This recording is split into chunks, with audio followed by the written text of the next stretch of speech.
Les faits du mythe remontent de loin et les versions divergent.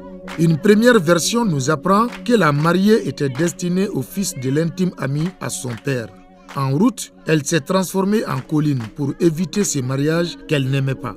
Donc, lorsque la femme a refusé de rejoindre son foyer conjugal, comme les parents ont donné leur voix aux mariés, à la famille, donc ils sont obligés d'amener la fille de force chez son mari. Ceux qui l'accompagnaient étaient obligés maintenant de prendre la dame de force. Arrivé à cette limite, la femme s'est transformée en colline avec tous ceux qui l'accompagnaient. Nous nous sommes rendus au village le plus proche du site qui porte d'ailleurs le nom du monument naturel, Mousso Bané.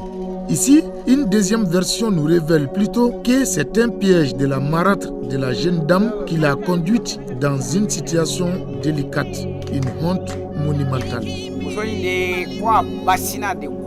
Sa marâtre lui dit qu'une fois arrivée à cet endroit, elle doit s'asseoir sur le guérilla sénégalensis, l'arbis appelé Goundja sans le casser. Ensuite, se soulager là-dessus avant de continuer le chemin. Ma fille, c'est le secret de la réussite de ton mariage, dira la marâtre mal intentionnée.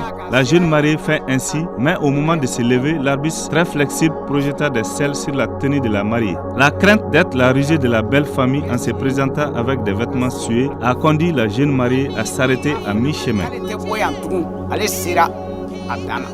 Ainsi, la mariée refuse de partir chez son mari, selon la première version, parce qu'elle n'aimait pas l'époux choisi par ses parents. Selon la deuxième, parce qu'elle avait honte d'aller avec sa tenue tachetée dans sa belle famille. De ce refus est né le nom Mousso Bané, qui signifie littéralement Mousso, la femme, et Bané, la révoltée. Alors, pour éviter l'échec du mariage, synonyme de honte pour toutes les parties, les accompagnateurs portent la mariée sur leur tête pour l'amener de force. C'est en ce moment, comme et trousseaux de mariage ont été systématiquement transformés en collines à cet endroit précis.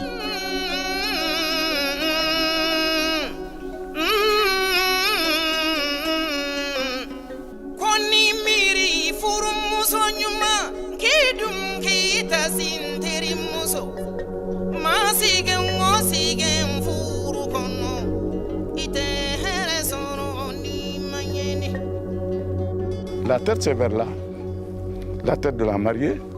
Ce qui est au centre là, ça c'est le corps. Et de l'autre côté maintenant, ça c'est la jambe. Et ce qui l'emporte. Ici, on appelle ça le tchelou. C'est une sorte de fil tissé qui nous permettait autrefois avec nos parents de mettre tout ce que la femme avait besoin. Et l'autre côté aussi, c'est une partie de ses avoirs. Donc maintenant, ce qui se trouve en bas là, ça c'est les charges et ça c'est les humains qui portaient ces charges-là. Dans le trousseau de mariage de Mousso Bané, il y avait l'aubergine locale ou Ngoyo et les pois de terre ou Teganunkuru qui poussent encore autour du monument pendant la saison des pluies. Comment s'appelait la mariée? D'où venait-elle et où allait-elle? Ces questions restent sans réponse précise. Toutefois, selon les témoignages, le Mousso Bané parlait. Cela nous édifie un peu sur sa provenance. On nous a dit que la femme là, elle parlait. Lorsqu'on passait, on disait bonjour Mousso Bané. Elle répondait aussi l'amiablement. La colline du Mousso Bané disait Gaïa, Mousso de Sebagaye. Autrement dit, c'est la femme qui a le pouvoir. C'était sa réponse aux salutations des passants. Cette expression provient de la zone de Brigo. C'est pourquoi nous sommes convaincus que la mariée a quitté Brigo. Le Mousso Bané est un patrimoine naturel qui se dégrade considérablement, victime de l'érosion et des mauvaises pratiques des populations environnantes. Cela parce que son existence semble être ignorée en dehors du Fladougou. Selon nos sources, aucune autorité n'a visité ce monument depuis qu'il existe.